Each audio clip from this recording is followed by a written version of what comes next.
अस्सलाम वालेकुम व्यूअर्स, मैं हूं समीना पाशा। उम्मीद है आप लोग खैरियत से होंगे। व्यूअर्स, कुछ आम खबरें और अपडेट्स लेकर इस व्लॉग में आपके सामने हाजिर है जनाब।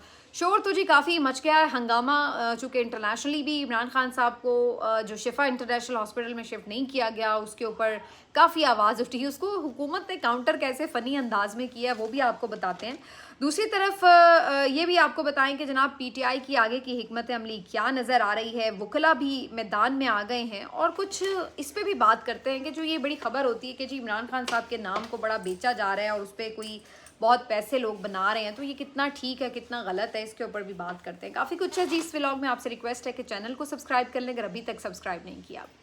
तो जनाब सूरत हाल ये है कि इमरान खान साहब को शिफा इंटरनेशनल हॉस्पिटल नहीं शिफ्ट किया गया। उसके बाद इंटरनेशनली भी काफ़ी एक बैकलैश आया और मुख्तलिफ जो बहुत जाने माने और बड़े नेटवर्क्स हैं उनकी जानिब से इस मामले को रिपोर्ट भी किया गया और इसमें कोर्ट भी किया गया कि जी सुप्रीम कोर्ट के ऑर्डर्स के बावजूद हुकूमत ने उन्हें पिम्स शिफ्ट किया, ना कि शिफा इंटरनेशनल हॉस्पिटल। तो उसको मेरा ख्याल है कि इंटरनेशनली इस तरह का इमेज बिल्ड हुआ, उसको काउंटर करने के लिए हुकूमत ने क्या किया। मेरे लिए बड़ी फ़नी बात थी कि हुकूमत ने पता नहीं कौन कौन से कोई इंटरनेशनल अखबार जिनका कभी किसी ने नाम भी नहीं सुना हुआ, उनकी कोई चंद अखबारात की कोई काट छाट के हेडलाइंस और पूरे मीडिया चैनल्स के ऊपर चलवाई कि जनाब पीटीआई का प्रोपेगेंडा नाकाम हो गया। और वो ऐसे कोई गैर मारूफ से अखबारात थे जिनके ऊपर उस तरह की हेडलाइंस थी कि जिसमें ये भी बात हो रही थी कि जी जो इमरान खान साहब हैं उनकी तबीयत ठीक है और उनको जो है हॉस्पिटल ले जाया भी गया और ये वो, तो इस टाइप की उनकी बातें थी जिनको उन्होंने इस अंदाज से रिपोर्ट किया कि देखिए जी पीटीआई का सियासी नैरेटिव जो है वो सारा पिट गया है और इंटरनेशनली सारी दुनिया को पता चल गया कि जनाब पीटीआई झूठ बोल रही है इस मामले पर और वगैरह वगैरह।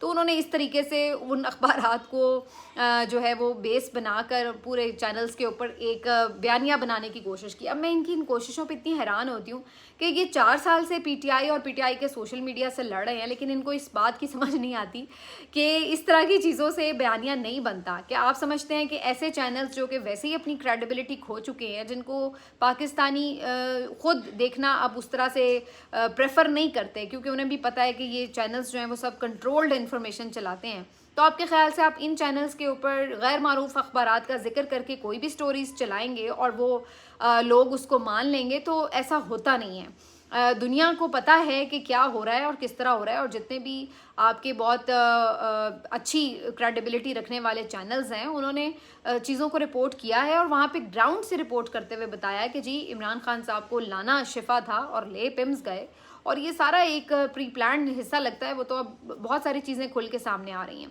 बल्कि मैं देख रही थी हामिद मीर साहब ने जो इंडियन चैनल के ऊपर इंटरव्यू दिया है वो बड़ा इंपॉर्टेंट था और उन्होंने क्लियरली सारे फैक्ट्स जो हैं वो वहाँ पे बयान किए हैं और उन्होंने कहा कि जनाब ये एक बिल्कुल कंटेम्प्ट ऑफ कोर्ट दिखाई देती है बादियों नज़र में कि हुकूमत जो है वो अपनी मर्ज़ी के हॉस्पिटल में लेके जा रही है, जबकि ऑर्डर बड़ा वाज़ेह था कि उन्हें शिफा इंटरनेशनल लेके जाना है।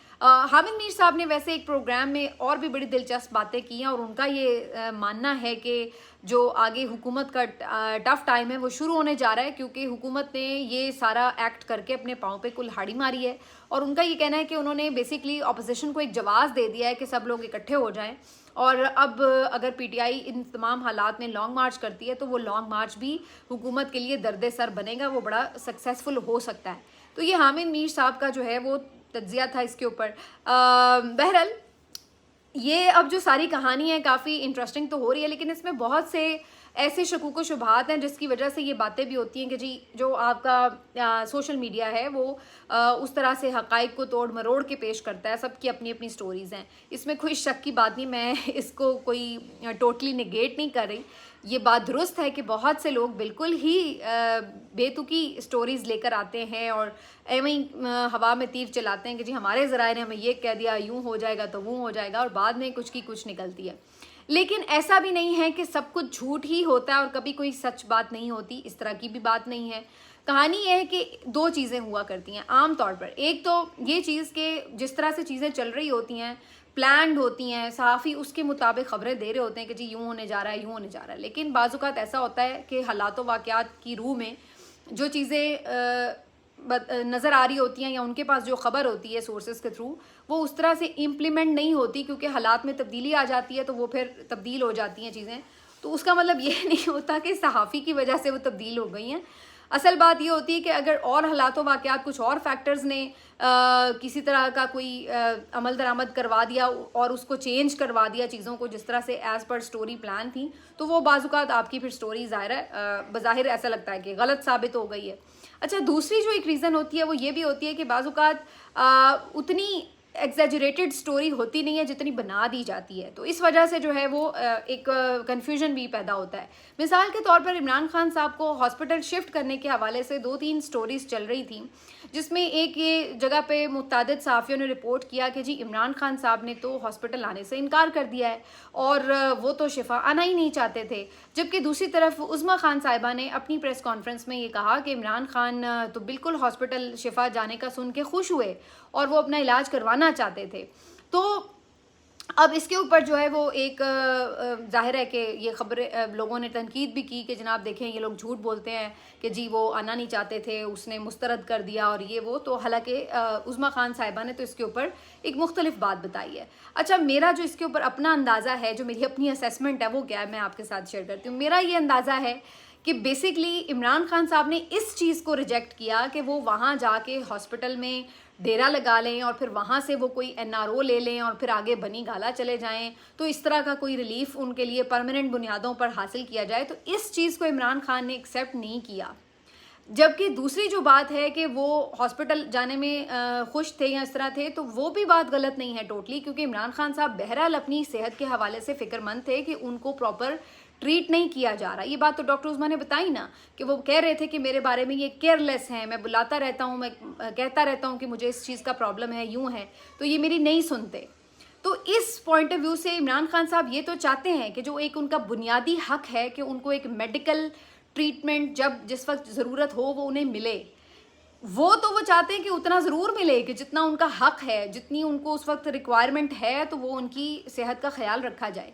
लेकिन उसकी बुनियाद पर वो ये नहीं चाहते कि वो बिल्कुल ठीक ठाक हों और वो हॉस्पिटल में पड़े रहें और फिर वहाँ से उन्हें बनी गाला शिफ्ट कर दिया जाए और एक डील का तासुर दिया जाए। समझ रहे हैं आप, इन दो बातों में फ़र्क है। तो जो सहाफ़ी की स्टोरी है वो भी मुकम्मल गलत नहीं है, जो उज़्मा खान साहिबा बात कर रही हैं वो भी अपनी जगह दुरुस्त है, लेकिन जो रियलिटी है वो बीच में कहीं लाई कर रही होती है कि जहाँ पर आप ये कहते हैं कि उस कॉन्टेक्स्ट में तो इस बात को वो नहीं एक्सेप्ट कर रहे कि जी कोई डील करके और कोई कॉम्प्रोमाइज़ करके और उनकी भी कोई बात मान के तो फिर मैं हॉस्पिटल में पड़ा रहा हूँ। हाँ, ये ज़रूर है कि वो ये चाहते हैं कि बगैर कोई बात माने, जो उनका राइट है कि उनको एक मेडिकल फैसिलिटी मिले, तो वो उतना ज़रूर अपना ट्रीटमेंट चाहते हैं। और इसीलिए वो उज़्मा खान साहिबा ने जब उन्हें कहा कि आपको लेके जाएंगे, तो उन्होंने उसके ऊपर इत्मीनान का इज़हार किया होगा कि अच्छी बात है कि किसी प्रॉपर एक हॉस्पिटल में लेके जाएंगे जहाँ के एक प्रॉपर चेकअप वगैरह हो, ये हो। तो ये उस हद तक मेरे ख्याल है कि बात है। तो मुझे ये लगता है कि बाज़ औक़ात चीज़ें जो हैं वो बहुत एक्सट्रीम वे में दोनों तरफ से बताई जाती हैं, जबकि हकीकत जो है वो उनकी इन बिटवीन कहीं पे होती है। तो ऐसा नहीं होता कि वो बिल्कुल ही एक यानी ऑपोजिट बात है, तो जी उसने ये कह दिया तो उसने वो कह दिया। इसी तरह से ये कहना कि जी मोहसिन नकवी साहब के साथ कोई डील बन गई है और आइंदा अब कभी इमरान खान किसी को तनकीद का निशाना नहीं बनाएंगे और अब बिल्कुल अगले ही लम्हे हुकूमत की छुट्टी होने लगी है, ये वो, तो ऐसा भी नहीं है। लेकिन क्या कोई ये समझता है कि जनाब एकदम सुप्रीम कोर्ट के जजेस इतने आज़ाद ख्याल हो गए और उन्होंने उनको रिलीफ फ्राहम कर दिया और सारे उसके जो है वो अगेंस्ट हो गए या इस तरह की कोई चीज़ होगी? तो ऐसा भी नहीं है। तो इधर भी जो है वो रियलिटी इन बिटवीन कहीं लाई कर रही है। ये बात दुरुस्त है कि जनाब ये मामलात कुछ ना कुछ जो है वो अंडरस्टैंडिंग के तहत हुए कि जी उनको मेडिकल ट्रीटमेंट चाहिए, प्रेशर दिया गया। मोहसिन नकवी साहब ने भी जो और भी ज़ाहिर है इधर उधर से प्रेशर आता है, इंटरनेशनली भी आता है, उसको भी एड्रेस करना होता है। तो वो इस चीज़ के ऊपर एक हद तक मुत्तफिक भी हुए कि जनाब फिर ठीक है, आप इसके ऊपर जो है उन्हें बिल्कुल अरेंजमेंट देंगे, लेकिन उसके ऊपर हमें इन चीज़ों के ऊपर कुछ कमिटमेंट्स चाहिए, जो कि पीटीआई के बाहर के लोगों ने अपने तौर पर वो कमिटमेंट्स दी कि जी ठीक है, हम इसके ऊपर कोई सियासत नहीं करेंगे, कोई बात नहीं करेंगे, और फिर सुप्रीम कोर्ट के थ्रू जो है ये सारा प्रोसेस हो गया। लेकिन फिर अल्टीमेटली कुछ चीज़ें हुई जिसकी वजह से उसके ऊपर 100% अमल दरामद नहीं हुआ। लेकिन ऐसा नहीं था कि बिल्कुल कोई ये समझे कि जनाब कोई 100% डील हो गई और उस वजह से जी ये हुकूमत के हामी जो सहाफ़ी हैं उन्होंने शोर मचा दिया कि जी ए वेखो जी डील हो गई, ए पे जी डट के खड़ा कप्तान, ए वेखो जी एंज हो गया। अच्छा, मज़े की बात देखें, अब लीगी सहाफ़ियों की आप ज़रा चेक करें कारनामे। एक जानिब ये कहते हैं जैसे ही इमरान खान साहब को शिफ्ट करने की बात हुई, इन्हें पता लगा कि जी अच्छा जी वो तो कर रहे हैं, तो इन्होंने शोर मचा दिया और डील हो गई, ये हो गया वो हो गया, और सारा नैरेटिव बनाया कि जी ये इमरान खान की डट के खड़ा है कप्तान, ये देख लो जी असलियत ये है, माफ़ी मांग ली, ये हो गया वो हो गया। इन्होंने ये शोर मचा दिया।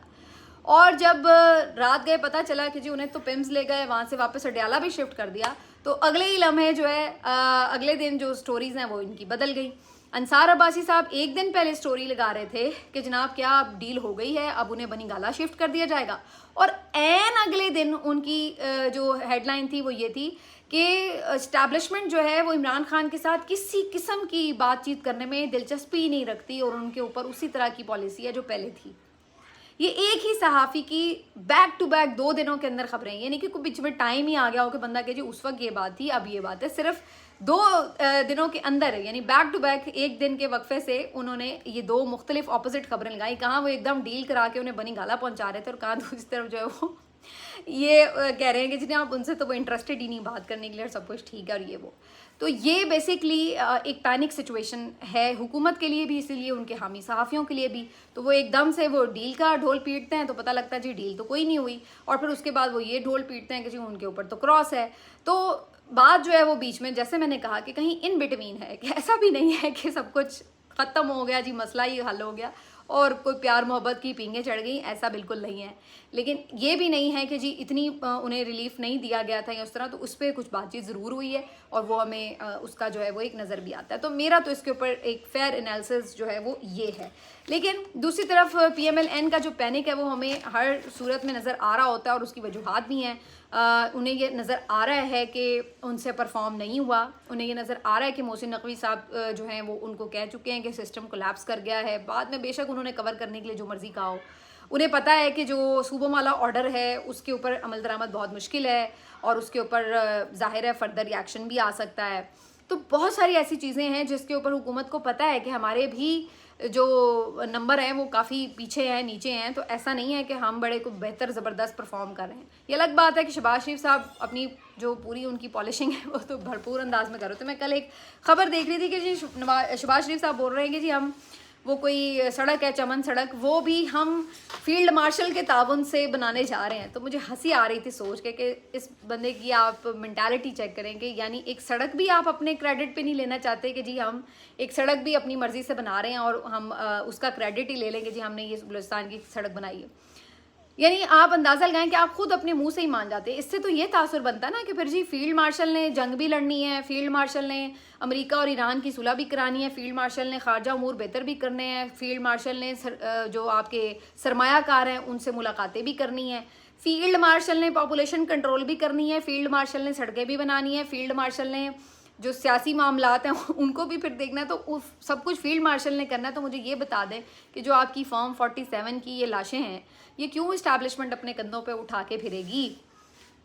ये आपको प्रोटोकॉल्स जो दिए जा रहे हैं तो इसका बोझ उनको ही सर पे क्यों आए? तनकीद तो फिर हर चीज़ पे उन पे हो रही होती है। तो कहने का मकसद ये है कि इस बात का रियलाइजेशन PMLN को भी है कि ये सब चीज़ें हमसे कंट्रोल नहीं हुई, ना हम कोई सियासी नैरेटिव बिल्ड कर सके, ना हम इस्टेब्लिशमेंट के हक़ में कोई बयानियाँ बनवाने में कामयाब हो सके, और ना ही हम मुल्क को कोई मुश्किलात से निकाल सके, ना हम अवाम में पॉपुलर हो सके। तो आपकी तो परफॉर्मेंस 0/0 है। इसी वजह से इनको ये इनसिक्योरिटी है। ये जो हर वक्त इनको धड़का लगा हुआ है ना कि कहीं इमरान खान ना आ जाए, उसकी तस्वीर ना आ जाए, उसको अस्पताल ना शिफ्ट कर दें, ये धड़का लगने की वजह ये कि आपके अपने पल्ले कुछ नहीं है। आपको पता है कि आप कुछ कर नहीं सके, तो अब आपको ये धड़का लगा रहता है कि भाई हमें तो किसी भी वक्त उठा के बाहर फेंका जा सकता है, हम कौन सा असली सीटों पे आए हुए हैं, और अगर हम बाहर फेंके गए तो हमें तो अवाम ने भी नहीं पूछना, अवाम तो पहले ही जूते लेके तैयार खड़ी है। तो इनको जो इनसिक्योरिटी है वो अपनी जगह बिल्कुल ठीक है, क्योंकि इनके पल्ले बेचारों की कुछ है नहीं है। तो इसलिए ये पैनिक मोड में है और इसी वजह से आपको इनकी जो एक बौखलाहट और हड़बौंग है वो नज़र आती है कि आपको पता हो जब कि आपके पैरों के नीचे जो ज़मीन है वो कच्ची ज़मीन है, तो फिर आपको ये डर लगा रहता है। और इसी वजह से जो इनकी हरकतें हैं वो पहले से ज़्यादा जो है वो मज़ा का खेज़ भी हो जाती हैं। बहरहाल आगे अब हिकमत अमली क्या नज़र आ रही है, क्योंकि PTI लॉन्ग मार्च की बात कर रही है। अभी तक ये तो ज़रूर है कि मौलाना फजल रहमान साहब पार्लिमान की हद तक ताउन के लिए कामयाब हो गए हैं, मान गए हैं, लेकिन ऐसा नहीं है कि वो कोई कंटेनर पर चढ़ गए हैं या वो कोई आप कहें कि एहतजाजी तहरीक ही चला देंगे। तो ये अभी चीज़ें पाइल अप होने में टाइम लगेगा कि उनकी हिकमत अमली क्या होती है, क्योंकि ये भी बड़ी इंटरेस्टिंग है ना कहानी। वो भी आपको पता है एवं तो नहीं किसी भी हुकूमत के खिलाफ महाज बनाते, इतने जीरक सियासतदान है वो, कोई इतने घाघ सियासतदान है, ऐसा तो नहीं है कि वो अपने लिए कोई बिला वजह की मुश्किल क्रिएट कर लेंगे। ये वही सियासतदान है बाय द वे जिन्होंने इसी पीटीआई हुकूमत की मखसूस नशिस्तें भी हड़प कर ली थी, ठीक है ना। तो ये भी हमने देखा हुआ है। तो कहने का मकसद ये है कि अभी वो वाली सिचुएशन है कि तेल देखो, तेल की धार देखो, और हर सियासी जमात उसी हिसाब से अपना नैरेटिव भी बिल्ड करेगी। ये पीपल्स पार्टी का भी यही काम है कि आप इधर भी नज़र आ रहे हैं, उधर भी नज़र आ रहे हैं। तो अल्टीमेटली हर कोई अब एक ऐसे ट्रांजिशनल फेज़ में है कि जहाँ पर ये देखना चाह रहे हैं कि जनाब किस तरफ जो है वो जाके मामला लगेगा, ताकि उसी पलड़े में अपना वज़न डाला जाए। तो जैसे मैंने कहा कि ये सितंबर बड़ा सितमगर होने वाला है, और आगे के जो महीने हैं होंगे वो सर्दी के, लेकिन उसमें लगता है कि सियासी हिद्दत ज़्यादा बढ़ती चली जाएगी। मिलते हैं आपसे अगले वीलॉग में, अपना ख्याल रखिए, अल्लाह हाफ़िज़।